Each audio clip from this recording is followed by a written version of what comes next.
When we looked at two-dimensional matrices, we had cases where there were repeated eigenvalues. And in 2 dimensions, this led to one of 2 situations. Either there was an infinite number of eigenvectors. That occurred when there was an enlargement scale factor of the origin.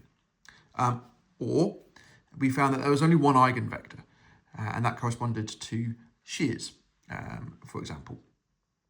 So we're now going to consider 3-dimensional cases when we have repeated eigenvalues. And again, we end up with the same 2 kind of similarities. Either we have an infinite number of eigenvectors, or we lose one. We're restricted down to 2 eigenvectors. So let's have a look at this one first of all. We have this matrix here. This matrix is obviously designed so that we have a repeated eigenvalue. And the first part of the question is to show that the characteristic equation of this matrix is this thing. So this question is scaffolded, as in parts A, B, and C, so that even if we can't answer part A, we can still go ahead and answer the rest of the question, and we can see that lambda is 3 is going to be a repeated eigenvalue. Okay, so first we're going to show that. So just to remind you, to get the characteristic equation, we're going to do the determinant of the matrix, subtract lambda times the identity matrix, and we're going to set that to equal 0. That is the characteristic equation. So little minus lambdas down the lead diagonal here, just to remind us that that's what's going on. And we're going to calculate the determinant. So we're going to get 7 minus lambda times minus 1 minus lambda times 1 minus lambda. Then we've got that times that times that. So that's going to be plus 32. And then we've got that times that time. Yeah, that times that, which is also plus 32.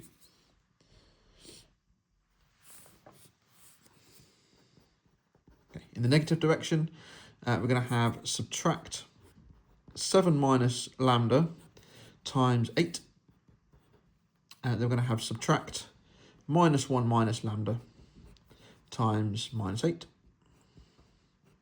And then we're going to have 1 minus lambda, so subtract 1 minus lambda times minus 16. And that's going to equal 0. Okay, so that's the characteristic equation. Let's simplify that, and we're going to show that this is going to fall out. So we're going to end up with minus lambda. In fact, what I'm spotting is there's already a lambda minus 1 here and here. So I might just leave that out as a factor. And I'll come back to that. Okay, so I'm going to get this times that. So I'm going to get a lambda squared. Minus 7 lambda plus lambda is minus 6 lambda. And I've got minus 7. And then the lambda terms here, I'm going to get plus 8. Minus, minus, minus, that's going to be minus 8. And then here I've got minus, minus, minus, that's minus 16. And then my constant terms, I've got 64 there. Minus 7 times 8, minus 56. Minus, minus, minus is minus, and minus 8.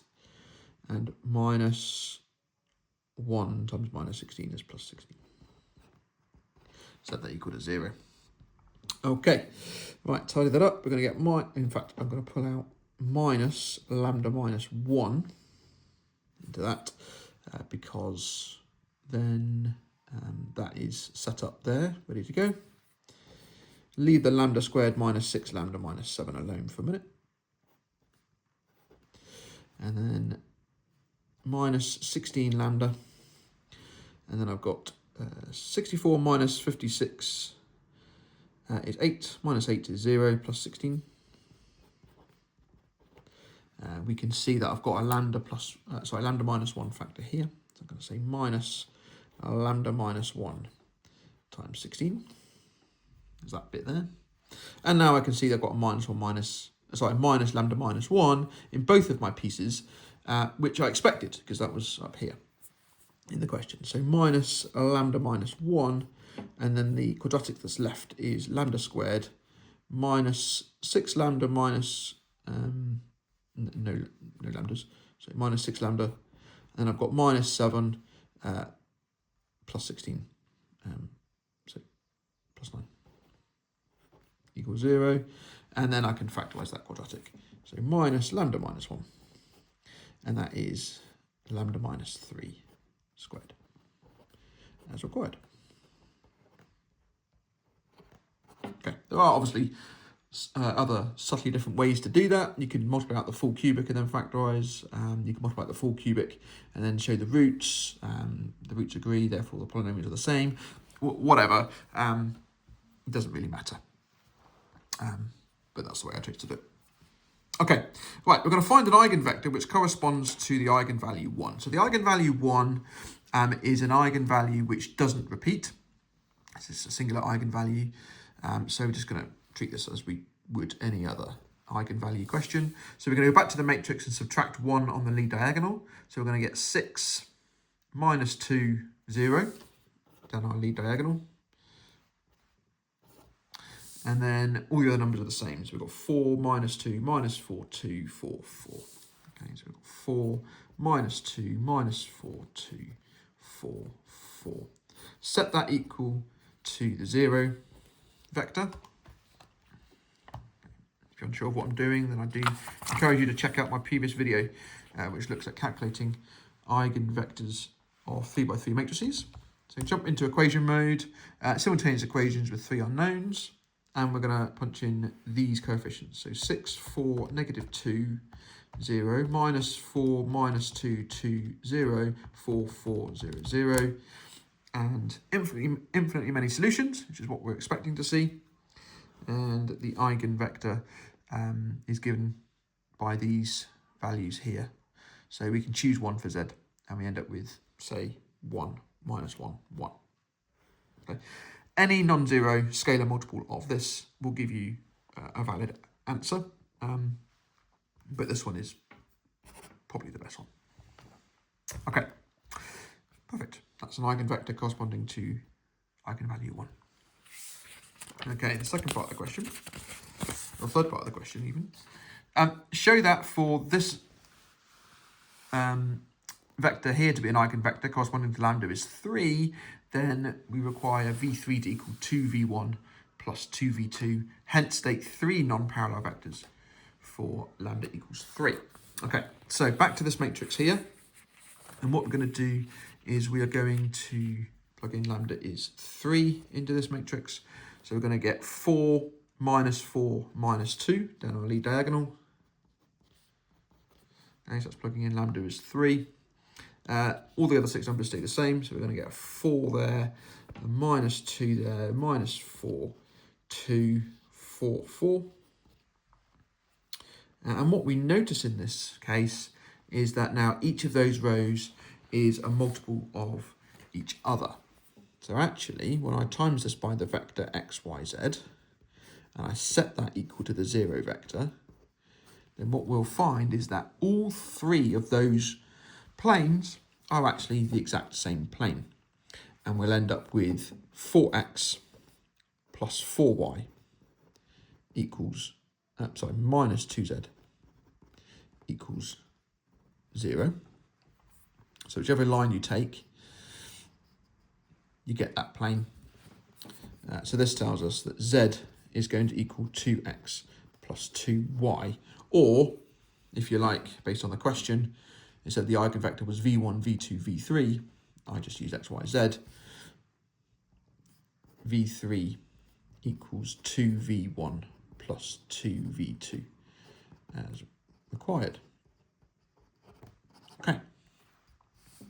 Hence, that word hence means that we have to use this fact. Hence state 3 non-parallel eigenvectors for lambda is 3. Okay, so we are free to choose 2 values. We could choose 1 for v1, we choose 1 for v2, and that will lock in the third. In fact, you could choose any 2, and that will lock in the third. But based on how it's set up, it makes sense to choose your x and your y. So obvious choices are v1 is 1 and v2 is 0, which would give us v3 is 2. Or we could have v1 is 0, v2 is 1, and that would leave v3 as 2 as well. or we could have them both 1s, and then in which case v3 would be 4. These three vectors are non-parallel. They're all different vectors, and therefore they are 3 non-parallel eigenvectors for lambda is 3. Okay. What's happening with this matrix is there is a plane in 3-dimensional space that goes through the origin. In fact, this plane here, which is an invariant plane. Every point on that plane moves somewhere else on that plane. And these 3 vectors are vectors on that plane. And you can choose any number of vectors, any vectors you want, on that plane, and they will be eigenvectors to the matrix. The other eigenvector we had, 1 minus 1, 1, that is not on the plane. Okay, that's just another eigenvector in a different direction. There will only be 2 linearly independent eigenvectors that you could write, okay, because it's a plane, it's a 2-dimensional object. So example, that plus that equals that. You won't be able to create 3 linearly independent eigenvectors that correspond to lambda is 3. That's not possible. So this is one of those cases, just like an enlargement from 2 dimensions, where with an enlargement, every point on the xy plane mapped to somewhere on a linear line through the origin. So it kind of just expanded everywhere, and every vector is an eigenvector. It's kind of like that, and we have an infinite number of eigenvectors. Okay, all right, example 2. So this is going to be a shear example where we're going to lose an eigenvector due to repeated eigenvalues. So this matrix here is going to represent a shear parallel to the z-axis. We've got such that 1 on the x-axis goes to 1, 0, 1, 1 on the y-axis goes to 0, 1, 1. So everything parallel to the z-axis slides depending on how far away it is from the z-axis. Okay, we're going to find eigenvalues that are linearly independent for S. Okay, so minus lambda, minus lambda, minus lambda. Lots of zeros in this matrix, so it should be fairly easy to calculate the characteristic equation. 1 minus lambda times 1 minus lambda times 1 minus lambda is 1 minus lambda cubed. Then I've got that times that, which is 0, and that times that, which is 0. So minus 0 minus plus 0 plus 0. And then in the negative direction, I've got that times that, which is 0. I've got that times that, which is 0.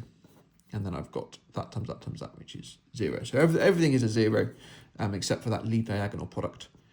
And we want that to equal 0. Therefore, the 3 eigenvalues are 1, 1, and 1. Okay, so in short, 1 is your only eigenvalue. We want to find linearly independent eigenvectors for S. That means they're not in the same direction. Well, not the same direction. That means you can't add multiples of 2 of them to get to a third. They are linearly independent. You can't do that. You can't add multiples of 2 of them to get to a third. They are independent from each other.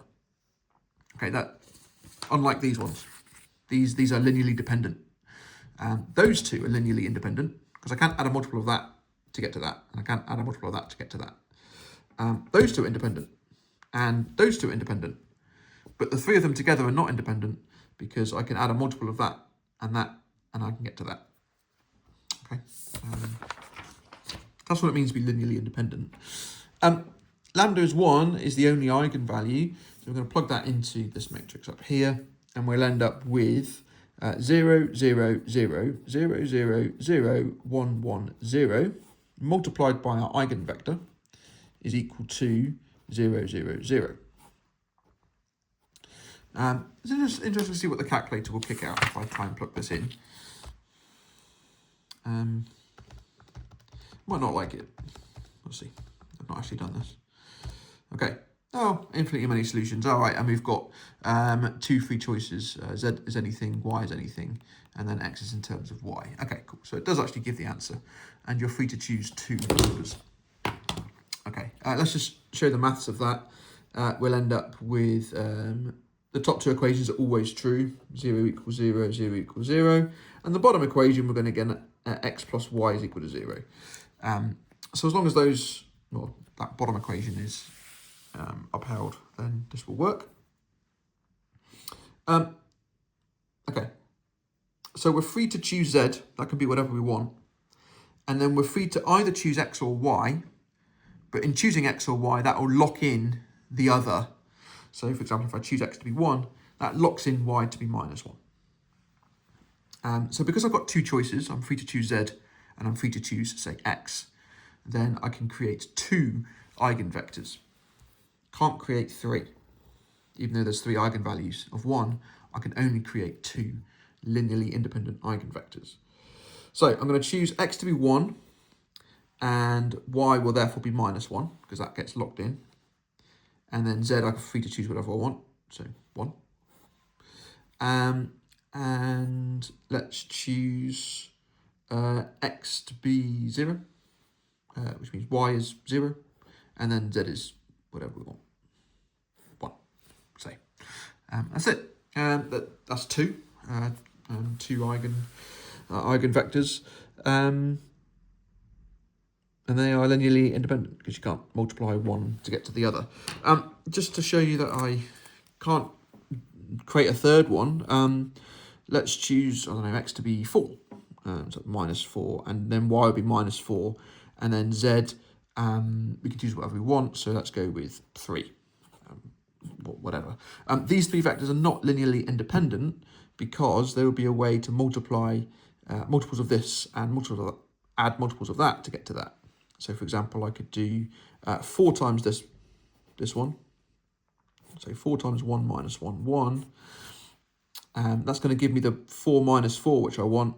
But it's also going to give me a 4 down here. I don't want that. So if I subtract one of those, that gives me this vector here, 4 minus 4, 3. Yeah, so they're not linearly independent because I can add linear multiples of these to get to the other.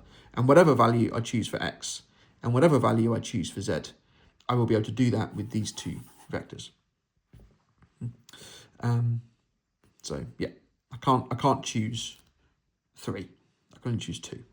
And that has come down from the fact that I'm free to choose X or Y, and then I'm also free to choose Z. So I have 2 choices, so I can create 2 eigenvectors.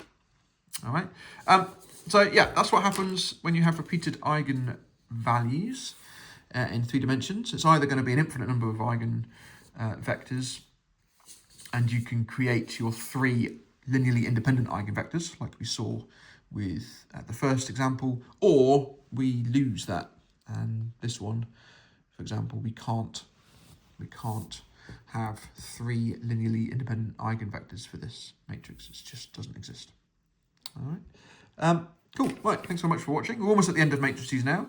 Got a couple more videos to go. So we've got diagonalization, we've got the Cayley-Hamilton theorem, and then we've got one final video with some tougher questions in there. So do stay tuned for those. As always, if you've got any questions, please drop them in the comments and I'll get back to you.